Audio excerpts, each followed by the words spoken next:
Good morning, Alex and friends. I'm Grace.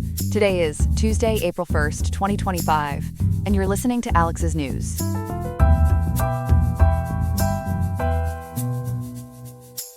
The weather in Riverside today will see a high near 58 degrees Fahrenheit and a low around 52 degrees.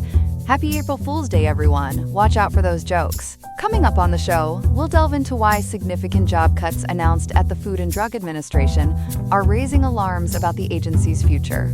We will also examine how the fear of potential immigration sweeps is creating disruption and uncertainty for residents and industries in California's Central Valley. All this and more coming up on Alex's News. Stay tuned.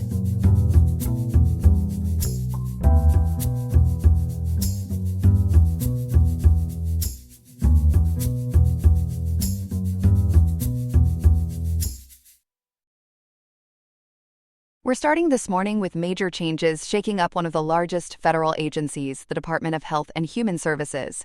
Reports indicate a significant restructuring is underway, potentially impacting thousands of jobs. We have our news reporter Ethan here with the details. Ethan, just how big is this overhaul at HHS? Grace, it's substantial. According to our background context, HHS is looking at a restructuring that could lead to as many as 10,000 layoffs across its various divisions. We're hearing that employees have already started receiving dismissal notices as part of this process. 10,000 is a massive number. Is there one area being hit particularly hard? Yes, the Food and Drug Administration, the FDA, which falls under HHS, appears to be a primary target. Information sourced via the Perplexity API indicates that around 3,500 positions specifically at the FDA are slated for elimination under the leadership of HHS Secretary Robert F. Kennedy, Jr. Endpoints News has corroborated this, reporting widespread firings affecting leadership and even entire offices within the agency. So, 3,500 jobs at the FDA alone. What's the administration's reasoning for targeting these specific roles?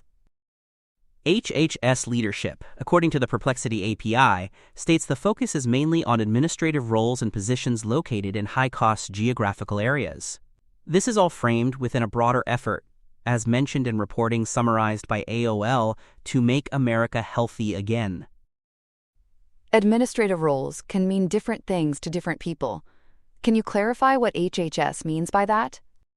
That's a good point, Grace. Based on the definition provided by Perplexity API, administrative here refers to jobs focused on managing, organizing, and supervising operations. Think tasks like filing, scheduling appointments, and handling internal communications aid the operational backbone, essentially. The operational backbone, indeed. Now, the administration has given assurances that core scientific staff, like drug and food reviewers, won't be affected. Is that holding true? That is the official line, yes. Perplexity API confirms assurances have been made to protect those core scientific reviewers. However, Grace, this move is stirring up significant controversy and concern among experts and even within the agency itself. What kind of concerns are being raised? Surely cutting administrative costs is usually seen as a positive. While cost-cutting is the stated goal, experts worry it's not that simple. Perplexity API highlights concerns that the lines between administrative and scientific support are often blurred. These administrative staff manage crucial paperwork, databases, and communications that are essential for timely scientific reviews. Peter Lurie, a former associate FDA commissioner, told Perplexity API he's worried about potential political interference in science under the current leadership. Former FDA Commissioner Robert Califf stated the agency simply doesn't have spare personnel to absorb these losses. And Scott Whitaker, CEO of the medical device group AdvaMed, warned this could actually worsen product review times, potentially delaying critical medicines and devices. That sounds like it could really gum up the works. Has there been pushback from within the FDA itself? Absolutely. The most high-profile example is the resignation of Dr. Peter Marks, the FDA's top vaccine official. According to reports from Endpoints News and confirmed by Perplexity API, Dr. Marks explicitly stated he resigned because he refused to accept what he termed Secretary Kennedy's misinformation and lies. That's a very strong statement from a top official. Misinformation and lies, a strong words indeed. How does this fit into the wider context of what's happening with federal employment under the Trump administration? It's part of a complex picture. Reporting from AOL highlights that President Trump recently had to reverse an earlier directive ordering mass firings of probationary federal employees after a judge ruled it likely illegal, stating the Office of Personnel Management, or OPM, lacked that authority. OPM then shifted the responsibility to individual agencies. So while that specific directive was walked back, Perplexity API notes the administration continues to push for significant federal workforce reductions across agencies like HHS, citing cost-cutting and efficiency.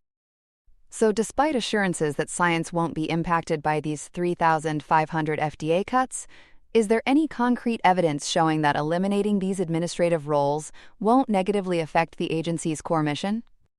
That's the critical question, Grace. And as of today, April 1st, 2025, Perplexity API notes there is no specific independent analysis or hard evidence confirming that these cuts won't harm the FDA's scientific review capacity or timelines. The expert consensus seems to be one of significant concern about the potential downstream effects on public health. A developing situation with potentially major consequences for health regulation in the U.S. Ethan, thank you for breaking down this complex story for us. You're welcome, Grace. For our second story this morning, we turn to California's Central Valley, a region stretching from Modesto down to Bakersfield. It's a vital agricultural hub, but right now it's gripped by significant fear and disruption due to reports of immigration enforcement activity. Joining us to unpack this complex situation is our reporter, Chloe. Chloe, thanks for being here. Happy to be here, Grace. So, Chloe, paint a picture for us. What exactly is happening in the Central Valley right now? Well, Grace, according to reporting from outlets like the Lompoc Record and the Business Journal, there's a pervasive climate of fear, particularly within immigrant communities. It stems from a mix of confirmed past enforcement actions and a constant churn of rumors about potential new sweeps. It's gotten to the point where distinguishing fact from fiction is incredibly difficult for residents. And how is this fear manifesting in daily life? The impact is profound. The Lompoc Record detailed in an article just yesterday how families are literally afraid to leave their homes. We're seeing noticeable drops in attendance at schools, like those in the Fresno Diocese, and even at churches. People are altering their entire routines out of fear of encountering immigration agents. It seems the rumor mill is really grinding people's sense of security down. Was there a specific event that kicked off this heightened state of anxiety? Yes, analysis compiled by Perplexity API points to a major catalyst back in mid-January of this year. U.S. Border Patrol conducted a large-scale operation in Kern County called Operation Return to Sender.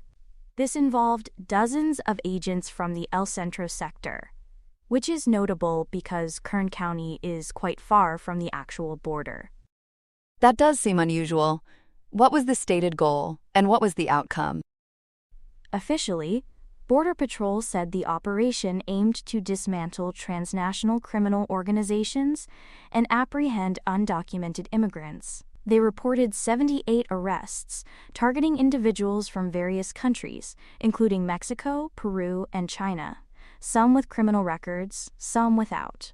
However, community organizations tracked the situation closely and reported a much higher number, estimating around 192 arrests. Because it was so far inland, Perplexity API noted many residents saw it less as targeted enforcement and more as a dragnet, which really sparked intense fear across the valley. And just to clarify, was this ICE Immigration and Customs Enforcement? That's a good point, Grace. ICE stated they were not involved in that specific large Border Patrol operation in January. They do conduct their own separate, generally smaller actions, often targeting specific individuals with criminal histories in Central California, and legal networks have handled cases involving ICE. But the big January event was Border Patrol. Okay, so that was January. But the reports we're hearing about severe disruption, especially workforce absences, seem to have peaked more recently, in late March. Was there another big raid then? That's the crucial point. According to the analysis from Perplexity API, there doesn't appear to have been another single, large-scale confirmed sweep between mid-January and the end of March that would explain the late March panic. Instead, it seems to be a cumulative effect. Cumulative effect? What factors are contributing then? Perplexity API analysis suggests several things are at play.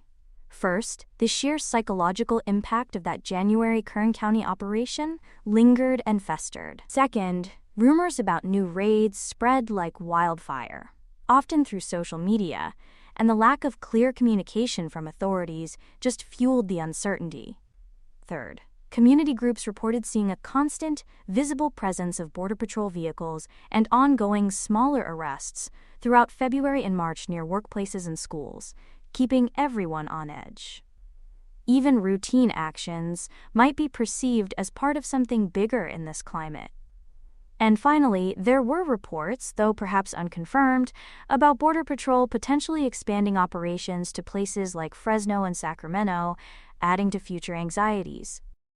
And the consequences of all this fear and rumor? They're very real, Grace. Perplexity API cited reports of some farms in Kern and Fresno counties seeing workforce absences as high as 85% in late March, a huge blow to the agricultural economy. Beyond that, as the Lompoc record reported, daily life is warped. Families are curtailing activities impacting school and community life. We've also seen protests over alleged racial profiling in detentions, according to Perplexity API. Is the community getting any support?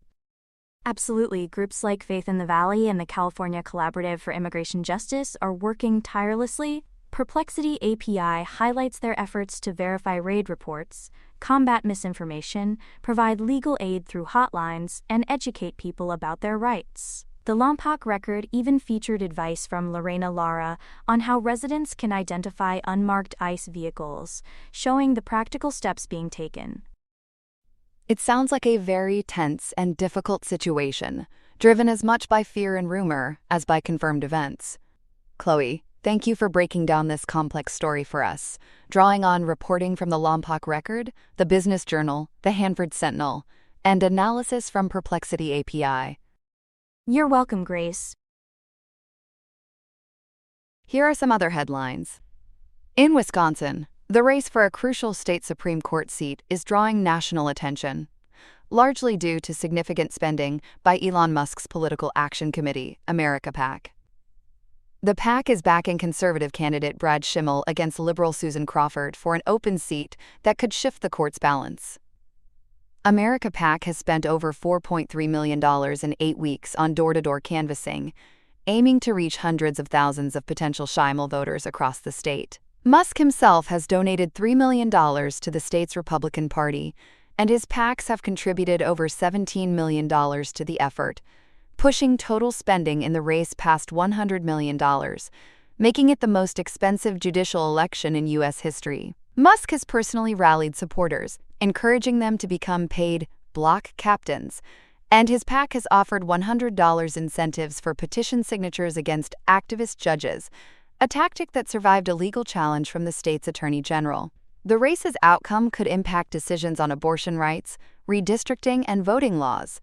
Meanwhile, Louisiana voters have decisively rejected all 4 constitutional amendments placed on the ballot March 29th, dealing a blow to Republican Governor Jeff Landry, who championed them.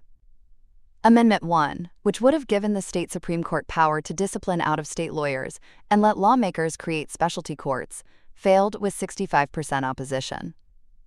Amendment 2, aimed at modernizing the tax system by reducing the maximum income tax rate and allowing local tax exemptions for business inventory, was rejected by 66% of voters. Amendment 3, which sought to expand the list of crimes for which juveniles could be tried as adults, was also defeated. Finally, Amendment 4, intended to require earlier special elections for judicial vacancies, failed with 64% opposed. Analysts suggest factors like Democratic opposition to Governor Landry, rural distrust of tax changes, organized advocacy group efforts, and higher-than-expected turnout contributed to the wholesale rejection. Also in Wisconsin today, voters are choosing their top education official. Incumbent Superintendent Jill Underly, backed by Democrats and the teachers' union, faces Republican-endorsed challenger Brittany Kinzer, who supports private school vouchers and charter schools. The race highlights differing views on school funding and choice.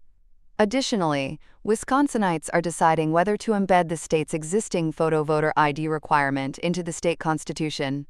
Approval would make the law, already one of the strictest in the nation, harder to change in the future. NASA astronauts Barry Butch Wilmore and Sunita Suni Williams say they would fly on Boeing's troubled Starliner capsule again. They returned to Earth March 18th via a SpaceX Dragon after a 9-month stay on the International Space Station, much longer than planned. Their original Starliner mission in June 2024 was cut short due to helium leaks and thruster problems. Despite the issues that necessitated their return on a different craft, both astronauts expressed confidence in Starliner, stating the problems were part of the learning process and they'd be willing to fly it once fixes are complete. NASA and Boeing continue to work on resolving the technical issues. And a remarkable medical story. A 47-year-old woman, unable to speak for 18 years following a stroke, is communicating verbally again, thanks to an experimental brain-computer implant. The device successfully reads her brain signals related to speech and translates them into spoken words in real time. This breakthrough offers significant hope for individuals with severe speech impairments due to neurological conditions. That's all we have for now. Today's episode was made by Alexander King, with Claude Sonnet 3.7, Gemini Pro 2.5 Experimental, Gemini Flash 2.0, Perplexity Sonar Pro, and Google Cloud Text-to-Speech. I hope you have a great day. I'll see you tomorrow, Alex.